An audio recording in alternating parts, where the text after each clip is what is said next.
Bonsoir à toi et bienvenue dans ce chapitre 1 de ton émission préférée Bicom. Ce soir, j'aimerais partager avec toi le début de tout commencement. Aujourd'hui, je suis là devant toi à te parler de Christ, mais ce que j'aimerais que tu comprennes, c'est que l'histoire ne s'est pas écrite en un jour. Je ne suis pas arrivée là par hasard. Il y a plusieurs années de cela que j'ai rencontré Jésus, j'ai entendu parler de lui et je l'ai accepté dans ma vie.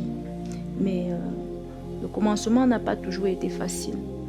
Au début, pour moi, c'était une formalité. Au début, pour moi, il s'agissait de vivre la religion, d'aller dans sa présence, de revenir, de mener ma vie comme je voulais et de penser que j'étais sauvée simplement parce que j'avais reçu un baptême. Les temps se sont écoulés, les épreuves se sont succédées et je me suis rendu compte de quelque chose. Le Christ a toujours été là avec moi.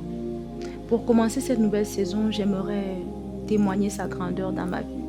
J'aimerais magnifier son Saint-Nom. Dieu a été fidèle dans ma vie. Dieu s'est souvenu de moi lorsque je suis tombée. Je suis tombée dans des déceptions. Je suis tombée dans des investissements ratés. J'ai été malade. L'Éternel m'a guérie. Donc Dieu m'a sauvée. Je me souviens, il y avait un moment de ma vie où, lorsque je me baladais, j'avais une étiquette qui était collée sur ma vie à cause des activités professionnelles que je menais. Mais Dieu a su me laver de cela. Dieu a su effacer cette image négative que la société avait réussi à écrire de moi. Alors, je voudrais partager avec toi ce que j'ai rencontré chez ce grand Dieu. Ce grand Dieu, ça a été mon meilleur ami. Il est devenu le meilleur confident que j'ai eu. Il y a eu des moments dans ma vie où je pensais que l'argent devrait me donner tellement de choses, où je pensais qu'en atteignant certains objectifs professionnels, j'allais pouvoir réaliser mes rêves et être heureuse. Mais rien de ces choses-là ne m'a jamais satisfait. Rien de toutes ces choses-là ne m'a jamais apporté la paix. Parfois, je regardais autour de moi, j'avais acquis des choses que je désirais.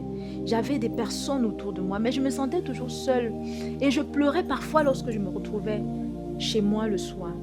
Mais aujourd'hui, je peux témoigner que l'Éternel a rempli mon cœur de paix.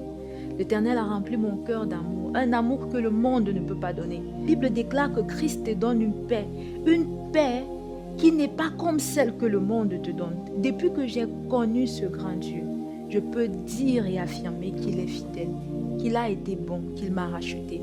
Alors je ne sais pas quelle est la situation que toi tu traverses actuellement. Je ne sais pas quel est le défi auquel tu fais face, mais est-ce que tu es prêt à ouvrir ton cœur?